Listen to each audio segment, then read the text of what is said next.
Okay, welcome to the program. Someone let Kayla loose in the sound booth. I'm Duncan, Garner, and this is Editor-in-Chief Live. Welcome to the program. Great to have your company today. We're going big today, really big today. 4 interviews, 3 questions, and slam dunk, plus your input as well. Boom. If you want to add something to this, 0800 863 293 is the number. We can leave a comment on YouTube as well. Really easy to do. Just leave a comment there. All the details are on the screen here. We're stretching the capacity of this little team, and we're talking the state of the economy today as GDP figures are set to be released Thursday. We have gone backwards, we know that, but how big has the fall been? So we'll look at this. We're also talking about the cops and have exclusive new information on their mental health needs. We'll head to our newsroom for that. Also, should employers help you tackle your booze problem rather than show you the door? This is controversial. We'll look at this.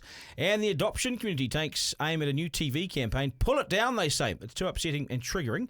Right now, it's news time with the Deputy Chief. It's Grace Cocker. A surge in frontline police staff seeking help is being blamed on a rise in violent offences. MediaWorks News can reveal a 45.6% increase in officers being referred for trauma support between 2020 and 2023. Police Association Vice President Steve Watt says they're facing more challenges. There has been also an increase in acts intended to cause injury and also in sexual assault and related offences. But police claim more frontline staff being referred for trauma support is a positive thing. Superintendent Mel Atkin is taking a more optimistic view. We're actually saying it's okay to not be okay. We're saying we have services available early on rather than you have to grip it up and just deal with it because it's part of the job. Passengers on board a diverted Virgin flight hope to get back in the air today following a dramatic takeoff from Queenstown. The plane was forced to land in Invercargill last night after a suspected bird strike. Queenstown resident Hamish Walker told 7 News it sounded like a crash. A massive bang. I've never heard anything like it before, and every few seconds you could see flames coming from the engine, so quite scary. And looking at Layby, it's called in the receivers after a rescue deal to sell the business fell through at the last minute. Courtney Fraser has the latest. The buy now, pay later provider halted its online services last week, initially claiming maintenance issues. However, it's now confirmed the company has collapsed. Founder Gary Roloff says the service is a victim of the economic downturn, describing its demise as gut-wrenching. Customers are being urged to continue their payments as normal, but at least one retailer says Layby hasn't paid them. Conscription squads are sending Ukrainian men into hiding. It's claimed officers are pulling people off buses or out of bars and dragging them to enlistment centres. And in your sport, apologies, got a technical difficulty here, but we're back. Sorry about that. And the script has decided to play silly. Here we go. The Black Caps have beaten Papua New Guinea by 7 wickets in their final T20 World Cup game in Trinidad. Fast bowler Lockie Ferguson with incredible figures of 3 wickets for no runs from his 4 overs. Obviously a tough wicket to bat on, so nice from my point of view to be able to bowl a wicket like that. That's news and sport. Right, the technical difficulties. What would Colin Peacock say? Yes, Don't worry. sorry about that. That was completely my fault at my end. So Layby, when Layby doesn't pay, you're in trouble? Yeah, oh my goodness. Looks like they're under. There's heaps of businesses on social media as well now saying they've had to pull it. Last week, apparently, but yeah, as we were saying, they were telling people the site was down for maintenance. That's why there was nothing coming through, nothing was working. And then all of a sudden, they were told yesterday, and we're off. We're not working anymore. The site was down. The site's down, all right, isn't it? Did you use it? When was the last thing you lay-byed? I lay-byed I think it was 2020 lockdown. It was a pair of Glassons jeans and a Mac pack because it was cold in my tiny 1-bedroom unit working from home at 4 a.m. So you put $10 a week on them. Yep, and then my mortgage broker, when we went to go for a mortgage later that year, said, "Oh my goodness, shut it all down." I went, "Okay." We put the house on lay-by.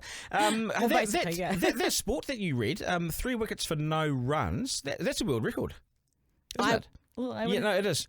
Kalo? Yeah, I'm almost like 90% sure it is. I don't think anyone's ever bowled an entire spell in a T20 game with no runs. It's ridiculous, and it'll be held for the rest of time. I don't think anyone will ever do that again against the cricket heavyweights Papua New Guinea. Yeah, that's ridiculous, isn't it? All right, guys, good stuff. Garner. Okay, so good morning to you. 0800 863 293 is the number. This Thursday, Stats New Zealand will release the country's latest economic scorecard. It tells us how well we are doing, or are we going backwards? We know we're going backwards, don't we? It's called GDP. But will it just confirm what we know, that the economy is up shit creek without a paddle? And who is being most affected in this downturn? And is there some light at the end of the tunnel for Kiwi businesses and consumers? Brad Olsen, economist, joins us now. Brad, GDP numbers, what's your prediction? Well, we're actually thinking that it might be up on a quarterly basis, which I know sounds very weird given how challenging the economy is. But I think there are a few sort of oddities that we're working through the system. This time last year, when we were waiting for those first quarter economic results for January, February, March, we just had Cyclone Gabrielle rip through. Obviously destroyed a lot of our primary sector outputs and similar, particularly in horticulture in the Hawke's Bay and Tairāwhiti through the likes of Auckland and Northern. So what we think is that this time, actually, because you've got a whole bunch of stuff that has now grown that we have been able to export, perhaps actually that gives us a little bit more of a boost. You also had the likes of February this year had an extra day compared to last year. So you've actually had a very, very minor increase quarter on quarter in terms of retail sales.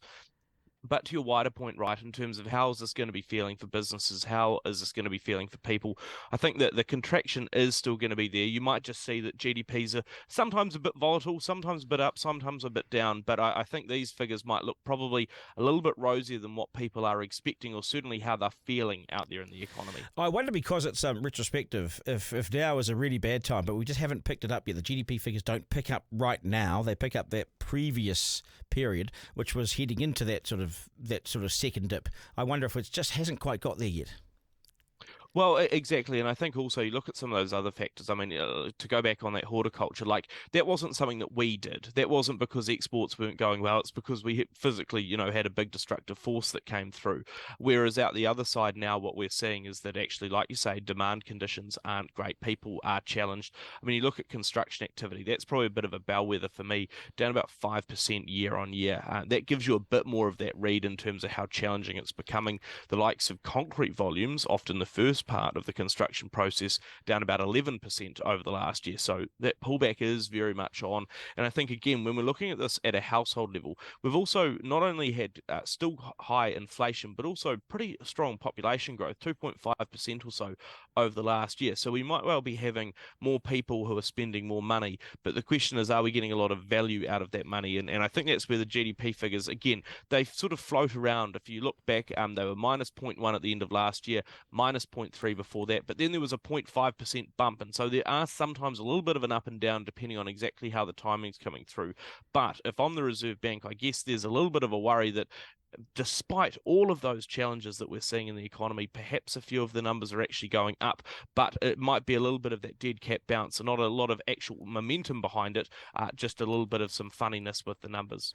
The Reserve Bank Governor wants it to be negative, is that right? The Reserve Bank Governor wants this growth to come back, still wants the growth to be a negative, which is I feel like such a prat saying that, to be honest, because it feels so negative towards your country. I want the country to do well. I want the economy to be going well and growth up. But we don't right now, right? Because we want inflation to be dead, gone and buried, and then we can get going again. Well, and it's even just getting it back to that slightly more normal level or sort of pace going forward. The Reserve Bank itself was picking about a 0.2% expansion in GDP for this quarter. So sort of if anything around that, I think they'd be happy with. Their sort of worry, right, is that if you've got GDP that's going along too strong, if there's obviously sort of too much spending and activity going through, even, from some of those odd sectors like the likes of, horticulture, that's still more money going into those pockets. That's still more money that those people can then spend. If that is hitting the economy at a time when, again, supply is constrained, is it actually going to produce more productive outcomes, or are we just paying for higher inflation? So that's sort of the trade-off for the bank, is that yes, you could have economic growth, but if you're generating even more inflation, then sort of as a household, you're giving with one hand and you're getting taken back and backslapped with the other. That's sort of the long-term challenge. But I think it is one of those things when we look at those figures, the question, like you say, is that that's effectively 3 months on. The economy feels like it's moved quite a bit. Retail card spending data continues to show a bit more softness. And I think what is actually happening, and I certainly feel this going around the country and talking to people and businesses, everyone does seem to be saying, look, the economic numbers that keep getting published do seem to be a little bit rosier than people's expectations on the ground. That's the opposite of last year when the economic numbers came out a lot weaker and people were probably feeling a bit more upbeat. And so I do wonder if we're just seeing some of those timing issues, just some of those oddities in the economy that are now being revealed. We hear from the big logistics firms, the transport firms, that things have really slowed, the trucking firms, and also new car sales. It's always a bellwether too, isn't it? How are the car retailers doing? Firstly, we'll do the car retailers, then tell us about the logistics and the trucking and that sort of thing. But the new car dealers, they must be burning. The cars are doing bad. And I mean, like, it's no surprise, right? If you look at the economy at the moment, what is the first, there are two costs as a household that you're going to pull back on pretty quickly. One is overseas travel, and the second one is buying a new car. You'll sort of get going with the old dunger a little bit longer and sort of push it, particularly because those fuel prices have been a little bit more moderate in recent times. I mean, I filled up somewhere in the Waikato last week for $2.50 a litre. Like, that wasn't bad in the scheme of things. So people, I think, are running them a bit longer. You also don't have the free money coming from the government to help you buy an EV, and so previously you could get 8k off a big car and now you can't. So funnily enough, us humans, we respond to some pretty cold hard cash incentives, so those have now changed. On the likes of the transport and logistics side, we are seeing a bit of a pullback, and I think what's interesting talking to some people is that they seem to be saying, look, exports are actually seemingly doing all right at the moment. We saw a pickup in the likes of fish exports, horticultural exports, logs and forestry at the start of this year, but it's some of the other stuff that isn't going quite so well. There's not all that many goods being trucked around the country compared to before. Again, people being a lot more careful with what's happening, and in fact we're seeing overseas global shipping prices are increasing as well. So all of that says not only are you seeing maybe less volume moving across, but you're still seeing quite high cost to do stuff. You're not necessarily making as much money. That doesn't bode well for future economic activity. No, that's for sure. Hey Brad, always good to catch up with you. Always appreciate your time. Thank you so much. Thank you. Good on you, Brad. Garner. Okay, 0800 863 293. Have you felt this at home? Have you felt this recession? Are you burning in the backside? Is it hurting? 0800 863 293. Some of you are saying there was no video this morning on some of the feed. I believe it's been fixed, but some of you have said DG still in hair and makeup. There's no such thing anymore. Does it look like I've been in hair and makeup? I was rolled out of bed and got here. Come on, I got you now, they say. Is DG running late? No. I thought it was just me. There's no video here either, says George. It's all there now. I believe it's all there now. 0800 863 293. The current pressures of being a frontline police officer have been widely canvassed in the news recently, but we can now exclusively reveal the toll it is having on our force's mental health. The MediaWorks news team has obtained figures from the police showing there has been a stark increase in referrals to mental health services. Reporter Azrael Taylor has been investigating this. And Azrael, nice to have you in the studio. What have you found out? Morning, Duncan. So through an OIA to police, we've found that over 3 years, from 2020 to 2023, there's been a nearly 46% increase in wellness advisor referrals for trauma support. And there's also been a 20% increase in psychologist referrals over that time as well for frontline staff. So that's those within the constabulary force. So what does it tell us? What is it saying to us?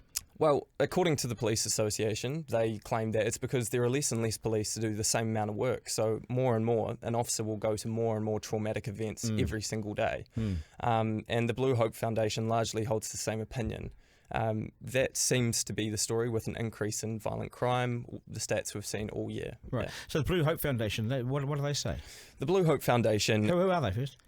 Blue Hope Foundation, that's a mental health charity connected to the police. They look after all the needs of the officers. They are along the same lines. They think that officers are seeing an increasing amount of traumatic events. And the Blue Hope Foundation isn't overly impressed with the mental health support given to officers. What do they get? Do we know? Did they explain? So with these wellness advisors, they're pretty much in-house. Yes. So they're an officer, when they get a traumatic event, when they go to a car crash, a really bad event, they'll get referred on to these wellness advisors. Yeah, I know the fire service get the same sort of thing, but for a 46% increase is, do we know what the numbers are from what to what? Or they've just said a 46%, have they? Yeah, 46%. And then, the 20% increase in psychologist referrals, it's not looking good, is it? No, it's not. The police claim this is a good story, though. They think that because of its culture shift, because of stigma change, they think it's great. They're putting a positive spin on the fact that people need mental health services. Yeah, exactly. Yeah. And so what else have they said? Yeah, so the police largely say it's a good story that, we've had a culture shift at the organisation, differences in the organisation's rules around mental health have led to this increase, but 46% over 3 years, that's huge. Yeah. What did the police association reply? What was their reply to that?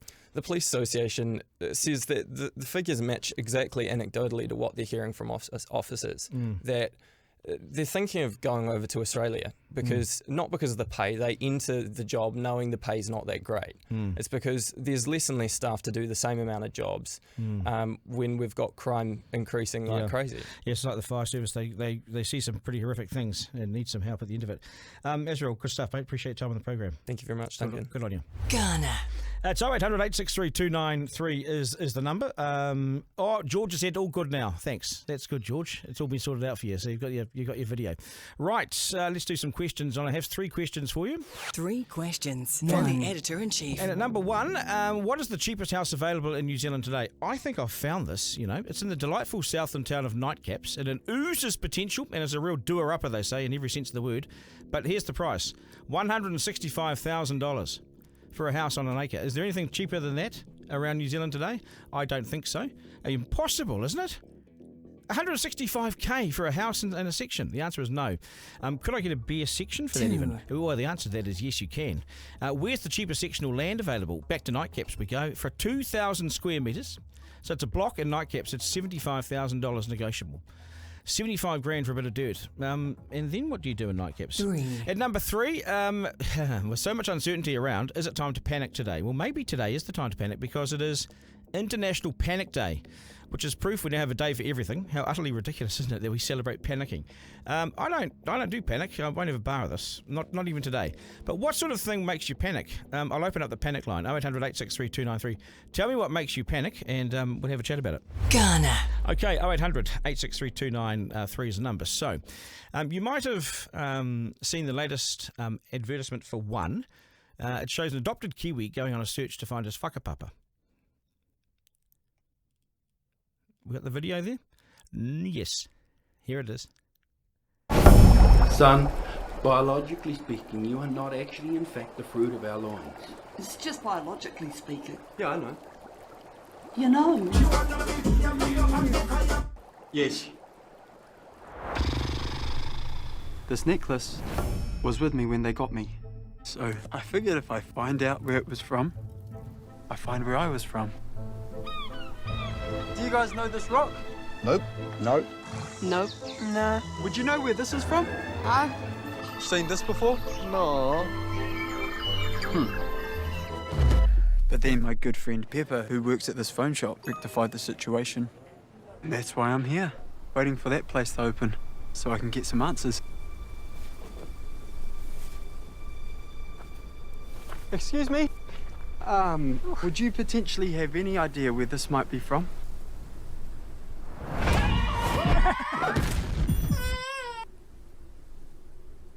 Potentially.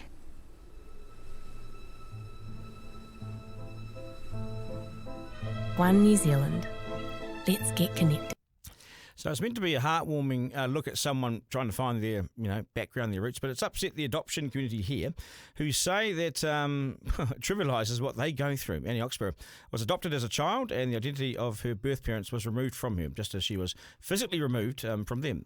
We featured Annie on one of our earlier podcasts last year as she fought to have her birth name returned to her, and we got there. And she joins me now to explain why this feels like a bit of a slap in the face. Annie, g'day, nice to see you. Hi, thanks for having me back. Welcome back. Wish it was better circumstances. Yeah, what do you make of this? Well, what happened was one of the people in our group on social, I belong to about 4 groups in New Zealand, and one of them is the birth mothers group. So these birth mothers are traumatised about this because you take a child away from its mother, you've got generational trauma. It trivialises a lot, doesn't it? Yep. Walking around with a sort of a necklace saying, where's this from? Well, that's another thing too, like when they got me. You're not buying a gift from fucking Smith & Coe's. This is a child, this is an identity, this is a lineage that has been taken away and misplaced. Now that child has to go off now, and I've seen him What is he going to do at 20? One, he finds out at 20 or 18, I'm assuming, whatever age, that they're not his parents. And he's like, yeah, I know. Don't take the piss out of something so horrific. You take a child from its mother, in utero, you're going to have cellular memory. This is trauma. Trivialising that is so disrespectful. I can see that, and you've approached me on this, and I heard you, and I know what you went through, and it was truly horrific. And this is the story, like for many adoptees. Then the spa pool. Now, son, we're not your parents. I mean, it's not funny. It's not, is it? But why is it? So anyway, I went and complained. We all have. There's a barrage of letters, complaints, and everything. We've gone to broadcasting. Yep. We've gone to one. I got back this very soft, wishy-washy. Look, it's a light-hearted, fictitious story about connection, And I said, this isn't light-hearted, so I wanted to be escalated up the chain. So anyway, I got the brand manager from one, which graciously didn't put anything in writing because obviously that would be foolish, rung me and talked to me for about an hour. That was good. I opened a can on her and I said, you're walking through Vietnam, basically, landmine after landmine. Most of these children who find their parents, one, he has to go and find them himself out of his own pocket. The Crown should be helping paying for this. There should be adoption counselling. Most of the time, that guy is going to get the door slammed in his face. He's going to open a world of shame. Do you think one had any idea what they were entering here? I don't think so. Now, I said to them... It's such a sensitive topic. Yes. I said, who on earth did you consult? And she went, someone from university, someone from an adoption thing. And I went, you didn't get an adoptee or a birth mother. Now, this guy has lost his... iwi, his whakapapa. I don't want to do racial divide. I've lost mine. I've lost my connection with my roots, which are back in Scotland. I can't get them back by the Crown. I went and did that parliamentary thing. They lied to me. I got another fictitious ornamental document back with my dad's name on. I am still legally adopted. I will never get out from that, from the 1955 Act. Do we know anything about the bloke in the ad? No. Do we know all just made up. He's not seeking his parents. I mean, he's just an actor, he obviously isn't he? With a stone. I mean, is he or not? I mean, he's just acting, isn't he? Yeah. But it's disrespectful. It's adoption porn. Yeah, you said that. Why is it? What's adoption porn? It's soft. It's pretty. There's going to be a happy ending. People can't wait to see. Oh, how cool. He should be so grateful. Oh, look at him. He's off to find his little family. He's going to find connection here, there and everywhere. How many people in the adoption community are up in arms about this? Well, I was counting this morning. There's probably about 3,000 that I know of in our group, but there's 100,000 of us here, which affect you in all different ways. I saw it with you, when we first met. Yeah. I saw what it did to you. I saw the pain. I felt the pain. I heard the pain. You don't get out from under it. The Crown has still locked us. Now, this is another thing about social division as well. This guy will never get his land. He won't get entitlement to his iwi, his whakapapa. It's gone. All of it disconnected by the Crown. Have you been to the advertising agency control board, whatever they are, the standards? Yep. So that's under review at the moment. And there's a barrage of us all seeking... They've taken on the wrong person. Take it off. They've taken on the wrong person. Don't change it, because the brand manager said to me, look, we haven't finished the story yet. It's a 2-year campaign. And you can't fix this because there's no good outcome from adoption. Adoption should be banned for the first instance. But is it banned in New Zealand? It almost is, isn't it? No, they're still adopting left, right and centre. They are. But it should be guardianship. You should have your lineage and your iwi or your tribe on your birth certificate. Do you know, when we interviewed you and we heard your story, the number of emails that I got from people in the same boat, and you know this because they connected with you as well, was remarkable. And there was so much pain out there. I hadn't realised. The Royal Commission of Inquiry hasn't even finished yet for abuse in state care. Now, adoptees are 4 times more likely to kill themselves, addicted to drugs and alcohol, or be sexually abused in these places because they're not your fucking parents. No, I hear you. So what's the best outcome of this? Take the ad off. Take it down. Take it off. You can't do a U-turn with this. There is no soft, pretty way. That boy has disconnected from his ancestors, his DNA, his footprint in the world forever under the law of 1955 because the government will not listen to us. Yeah, they may live to rue this day. They may live to regret this. They're ignoring campaign. all of us, but they need to take it down. You can't do a U-turn. There's no right way to make this good because adoption, there's no happy ending to this story. No, so you want an apology and you want it taken down? I want an apology from New Zealand and our government. We've had one in Canada, Australia, Ireland.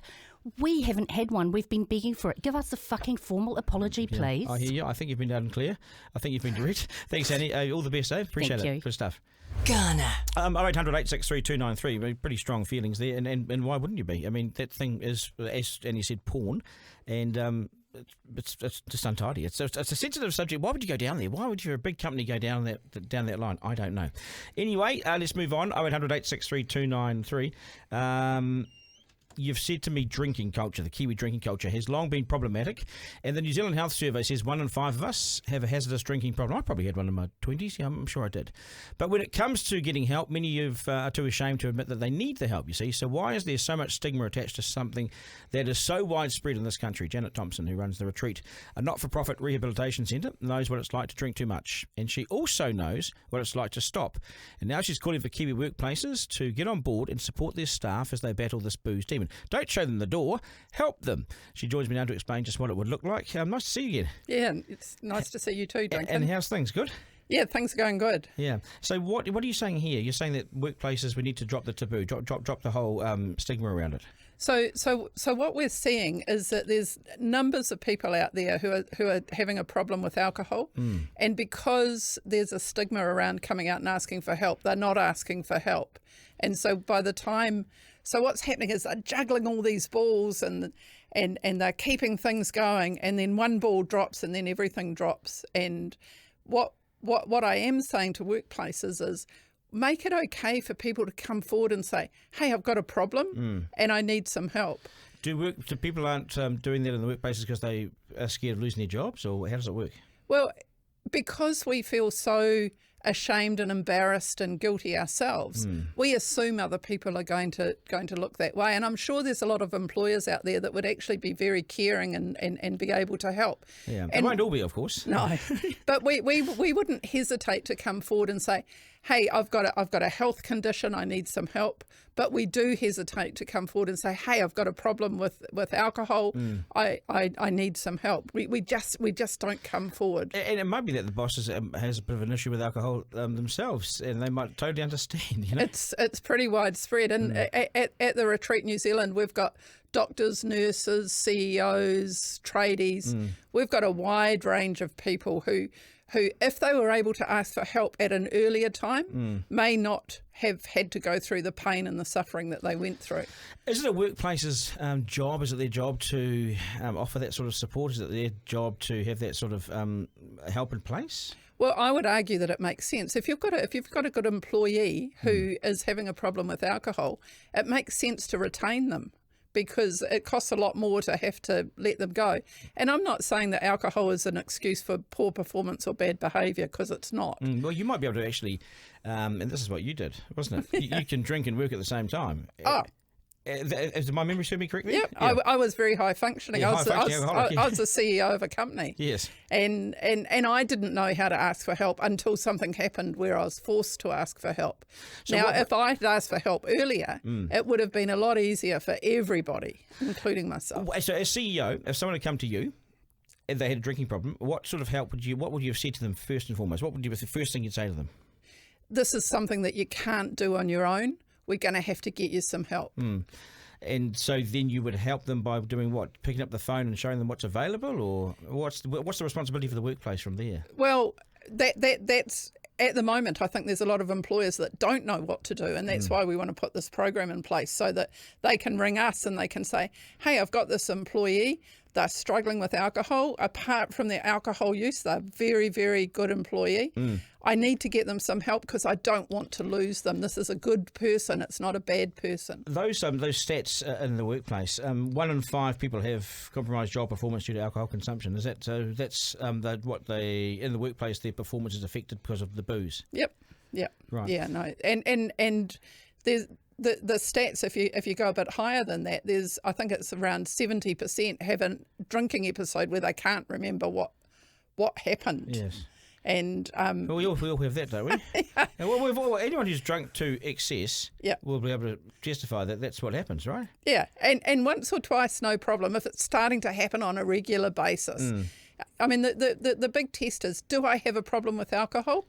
If the answer is yes, then do something about it. If the answer is yes and you want to do something about it, but you find that you can't do something about it, we want to make it okay to say, I need help. So, and how do people go dry? What is that your place? What do they do? How long is the program for? What do they do?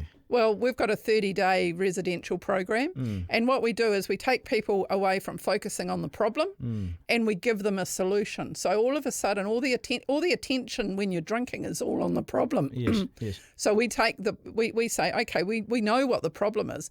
Let's find what the solution is. How hard is it to turn someone around in 30 days? I reckon 30 days is all you need, actually. Yeah, I went into a 30-day rehab and I haven't had a drink for over 14 years. Wow. Some people need a bit longer, so we have sober living houses. We have extended programs if people need longer. Yes. And I mean, the main thing with alcoholism is getting connection with other people who have the same issue. So during that 30 days, we can put some recovery networks around you, and so that you don't feel like such a loser and such a failure. I mean, and that's the other thing about booze. All my bad decisions have been on booze. You know, and I think 80% of people effectively identify with losing their memory or have memory loss due to excessive drinking. So who knows what you've been up to? I know it wasn't good, and I made some bad decisions, and that's the thing that's what turns. It's a bad drug, isn't it? Yeah, it is. It is. It's so available. I know, but it doesn't have to be a problem. You know, that's the thing. Like 4 in 5 people can drink responsibly and it's not a problem. And all power to them, well and good. But if you're the 1 in 5 where it is a problem, what I'm saying to you is you don't have to do it alone. And what I'm saying to employers is make it okay for that 1 in 5 to ask for help, because there is a solution, and we need to take them away from living in the problem and move them over to the solution. 30 days you can turn their life around. I reckon I can. Yeah, well, you did it yourself. You're living proof of that. Yeah. Are your beds full? Your place is full? Not at the moment. Right. It comes and goes. We don't have government funding, so you know, sometimes costs can be a barrier. So we try our best to get people in as quickly as we can. How can people get hold of you if they need to get hold of you? What's the website? www.theretreatinz.org.nz. Okay. Hey, all the very best, eh? Thanks, Duncan. Keep doing the hard work. Appreciate it. Good stuff. Garner. Okay, 0800 863 293 is the number. I'll take your calls as well. I think we've got Eugene. We've got Eugene there. Eugene, g'day. G'day, Duncan. How you doing, man? Not too bad, mate. Thanks for calling. Good. I wanted to raise the fact that I've been doing agency work for quite some time. I've tried to get work through an employer by going directly, but you've got that catch-22 where they say, no, you have to go back for an agency. Now, they seem to be able to do whatever they want, Duncan. It's all very well to get you work in that, but then pay your minimum wage.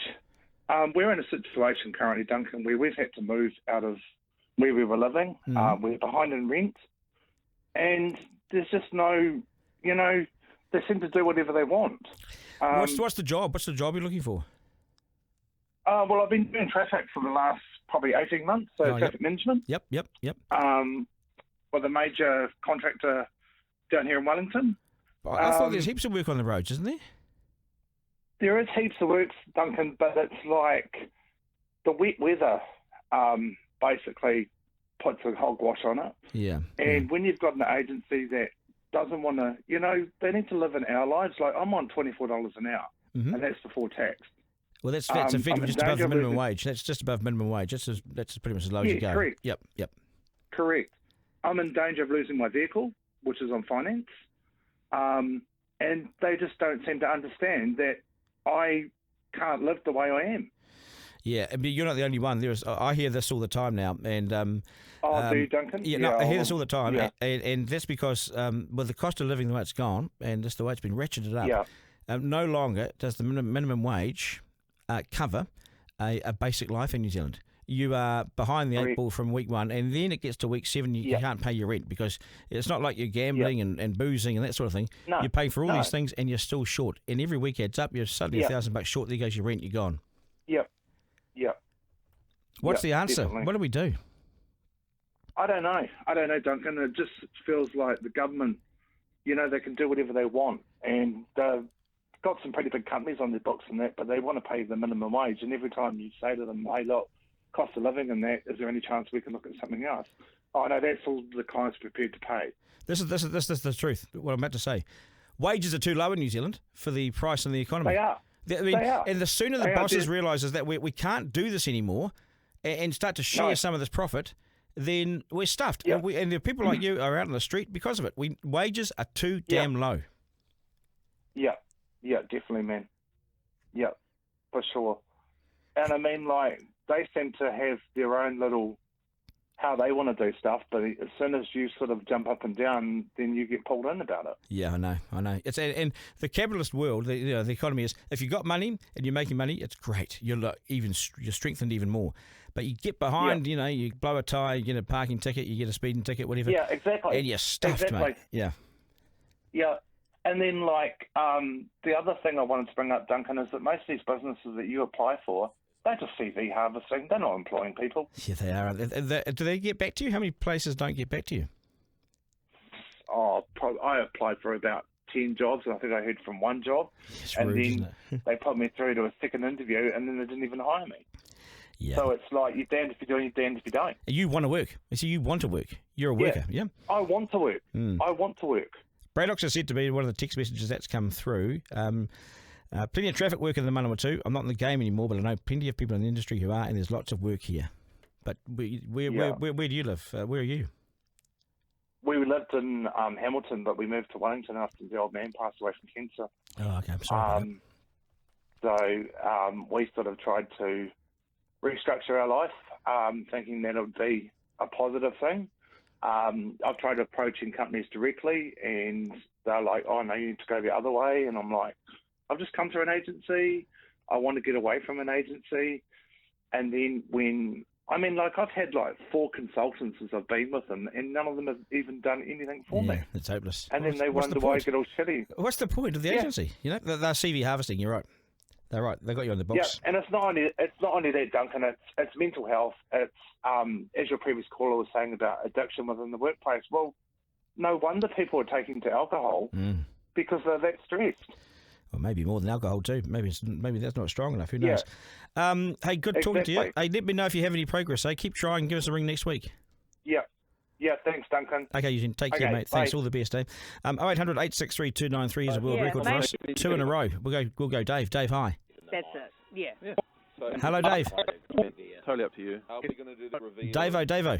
The score at the end. Have we got you there, Dave? Hi. Hear me? Yeah, Dave. Hi.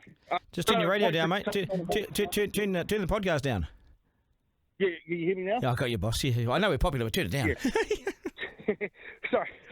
Look, I got a problem with employment agencies themselves. One, they have very negative practices in trying to give you like a 38 or a 39-hour contract, so that way they can avoid giving full-time employment rates. Also, they never want to hire people. Places like Pack and Save use employment agencies to hire staff and run their distribution centres. Like Pack and Save had a massive bout with the Auckland distribution centres because people worked there for like 10 years under contract from an employment agency, and they didn't have holiday time. Like, what the fuck is up with that? Yeah, no, I know. Why does Pack and Save exactly. do that? Yeah, because they've got away with it so far. We've got to stand in their way and say no more. You simply got it. We've got to. Exactly. This is what happens for the last 20 years. Employees' rights have been weakened, and this is what you get. This is the net result. I fully agree, is that you end up with employment agencies taking advantage of people. They have predatory contracts. Like when I worked for Countdown, I got on a 40-hour contract, and once store managers realised that, they kept working to try bump me off my contract because I got so much holiday time and pay rates and all the benefits that come with a 40-hour contract.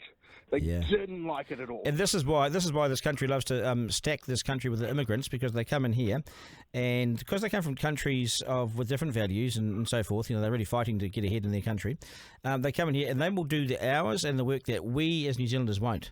So they'll take your jobs. And they won't join a union either. No, of course not. The employer will put that over. I have to say, Mill Street, Hamilton, I'm calling out that Pack and Save for unfair employment rights. When I was a union rep there, now they refused to sign an NDA, so I'm happy to talk about this. They bullied staff into leaving the union. Yeah. We'll give you a $2 pay I think you're just running over some judder bars. I think you're at Davo, I'm just losing you there, mate. I think you hit some judder bars or hit some. Quite a risky game to play. Yeah, I might leave you there. We might leave you there, Davo. We'll have to get a better line, but I get your message. The agencies are screwing you, and no one likes it. Garner. Okay, 0800 863 293 is the number. It's the Slam Dunk. Now, it is the Slam Dunk, and last week I spent 2 days down a rabbit hole. Now, I didn't tell you about this, but I spent 2 days down a rabbit hole, and I didn't really inform you of it. But Sean Plunkett from Online Talkback Show, The Platform, rang me and asked me if I wanted to do 2 days filling in for Michael Laws on his 10 to 1 p.m. talk program. Now, I was at first a bit hesitant about this, the platform set up by my mate Plunky after the COVID lockdowns and the Wellington protest, and very much full of sort of these rabid anti-vaxxers, and if you weren't with them, you were against them. And they thought they lacked tolerance. They were unnecessarily aggro, misogynistic, racist. They hate everyone. They're identified as mainstream media, whatever it is. And that was me, you see. So I took a giant leap of faith and said, yes, to Plunky. And I spent the rest of the day wondering what I had got myself into. I hadn't really listened to it before, and I was just relying on either what I'd heard from others or my own prejudice. And the night before I was due on air, Plunky posted on Facebook that I would be filling in for Michael Laws. And that set things off. Hundreds and hundreds of comments filled the Facebook site before I went in there the next day. Here's what they said. One guy said, Duncan Garner used to talk a lot of common sense and wasn't afraid to speak his mind as much as he was allowed to. Well, it'll be interesting to see how he goes. Used to enjoy listening to him on the AM show, but not when he teamed up with Tova. That's what someone said. Duncan on, that's unfortunate, said Dean. Oh, that's nice. Another wrote, woke wanker. Another said, wasn't he married to Joanna Forbes? He can't be trusted, really. That's me, actually. Really? Okay, I'll listen live. I didn't mind him a few years ago, but I haven't listened to him lately, said Joe. It'll be interesting to see if he truly is woke, or will he speak what he really thinks, says Brett. Woke, said John. What's woke line? What is it? Oh, my God, this isn't April the 1st, is it? No way, I'm listening. Bad move. I'd prefer John Banks. God, John Banks, says Steve Cox. Great choice, said Raywin. I really enjoy Michael, but Duncan will bring a lot to the table in his absence. So there was a bit of toing and froing, all this sort of thing. Some people were for it, some were against it. Go for it, Duncan. I enjoy your contribution to common sense, said another. So there was plenty of feedback. Then there was this one. All he needs is a huge green ticky, and he could claim to be Indigenous Māori. Where'd that come from? It may help if he changed his name to, say, Rangi or something similar. What's that? This is the sort of thing you're dealing with, right? So I'm heading in there the following day. Glenn said, I thought he was going left-hard. Has been going that way on his podcast. Well, thanks for listening to the podcast. So it's all over the show, this feedback. Russell Spate says he's going to have to lift his game and do some honest reporting. No more bullshit, says Russ. So these are the people that line up to listen to this, the callers. So you get the tone of the people we're dealing with. Anyway, this is Talkback, and it's full of rabid people from all sides and nothing I haven't encountered before. So I thought, okay, I'm open to this. Of course we are. We've got an open line here, right? So let me hear your arguments. So I went into the office, and I was wanting people to have facts well constructed, because they always win the day. None of this name-calling and crap like that. Grown men who have emotional issues and can't keep their words in check and their emotions in check. That's what I thought I was going to be dealing with. And it's true the platform is dominated by some pretty angry men and women, those who believe if you're not like them, then you are a woke socialist, a no-hoper and a bludger who is hopelessly pro-welfare, pro-Māori, pro-Jacinda and pro-mainstream media who spread lies about the vaccine. So this is what you're dealing with these people. But to their credit, they're also a broader church than I'd realised, and they don't get credit for this. No one is blocked from coming on. They're not all like that. And many fence-sitters and moderates rang me, emailed me and texted and asked questions, which were reasonable. I thought they're quite reasonable in the end, and you can cope with this stuff. I've been abused by professionals all my life. And this audience was smart enough to realise that they want more voices, not less. And there's no point operating in an echo chamber where people just nod along and eventually nod off. For Talkback to work, you need voices, lots of voices, and from all sides, and slowly Sean's getting that, I reckon. And good on him. He took a risk. Others texted in and said, give me my own afternoon talk show. So do this in the morning, then talk later in the afternoon. Which Sean said, sure, but the place is still losing money, so we need a sponsor. This is what the media is now. You need sponsorships. You need money, so it doesn't cost them. And he's looking at that. Or you could ring right now, 0800 863 293, and that's what you can do. You can talk here. This is Talkback as well. It's what we're doing here. It's what we've put ourselves on the line for. So after 2 days, I thoroughly enjoyed tussling and arguing and listening, and I urge these people to be more tolerant of others, and then others may be more accepting of them. So I'm trying to sort of educate and broaden them. Don't be so angry in your little corner.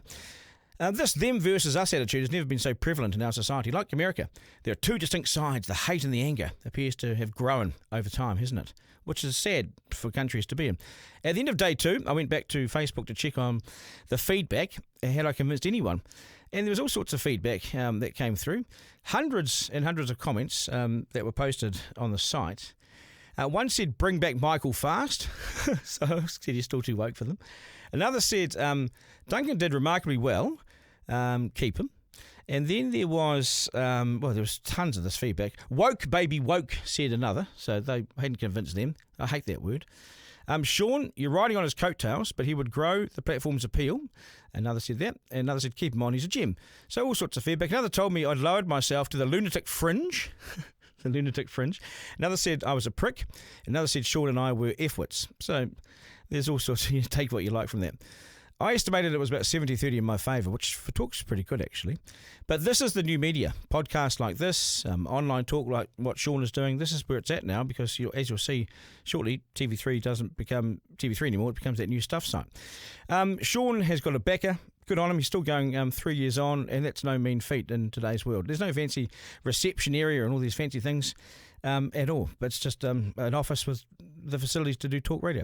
To those who look down their noses at him, I regard them as elitists, a bit out of touch, and sadly lacking in tolerance with their own prejudices. All voices should be heard in a debate, not just the ones that you agree with. There's lots on that program that you won't agree with, but there's also some moderates as well. I say we need to grow the audience and audiences for that kind of talk, because we all need to be educated. Garner. Okay, 0800 863 293. So Dave says Shane Jones. So Shane Jones then, because he calls people names and woke all the time. Shane Jones is not woke, mate. Not woke at all. Kaylo, you were turning your nose up at that. A little bit turning your nose up. I mean, yeah. Look, I've got to be honest. Sean's got a track record, and not a great one. He's a good broadcaster. No comment. He's still a good broadcaster. What do you think? He's some sort of racist? Do you? Well, I'm not gonna say he's racist, because he's going to clip it and use it on the platform, and I think he's going to do that either way. Yeah. He's a very smart man, and I can appreciate his skill in broadcasting. I just think that we've kind of moved on as a society from some of the opinions. I get it, but at the same time, I am also like, this is kind of rednecks talking to each other. Yeah. And there's a lot of that. Trust me. And they've got they don't have a big audience. They just have a really rusted on audience. They have a loyal following. Yeah, and they listen. How big that is, I don't know. Yeah, like for example, on their Instagram page, they've got 3,000 followers, right? You wouldn't think that's that much, but then you look at their live streams and they get really decent viewership, and that's because they're all loyal, because they all believe in the same cause. Yeah, so I do want to just say this though, Sean Plunkett. You aren't as crazy as reality check radio. Okay. Now that is fucking crackers. Is it really? Is it? That is crackers. Oh wow, he looks moderate, doesn't he? I have worked with a person who you can probably figure out who it is that runs that place. I've worked with him before, and I tell you what, it was going downhill from about 2020 with that. Oh really? Okay. Yep.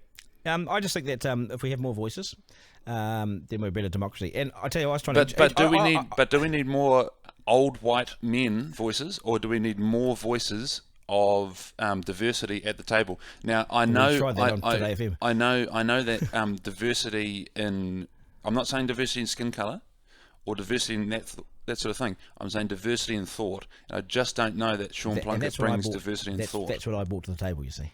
So that strengthen them. Oh, you are the way, the truth, and the life, aren't you? Good on you, mate. That is us. This will be available as a podcast on Rover shortly, and wherever you get your podcasts. I'm Duncan at rover.nz.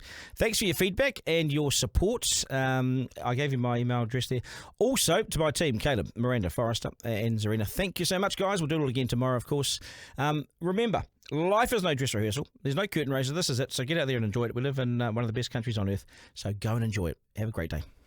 That was Duncan Garner, Editor-in-Chief Live. Missed something on the live stream? Text Duncan to 3598 to listen back on the podcast. Want to get in touch? Call 0800 863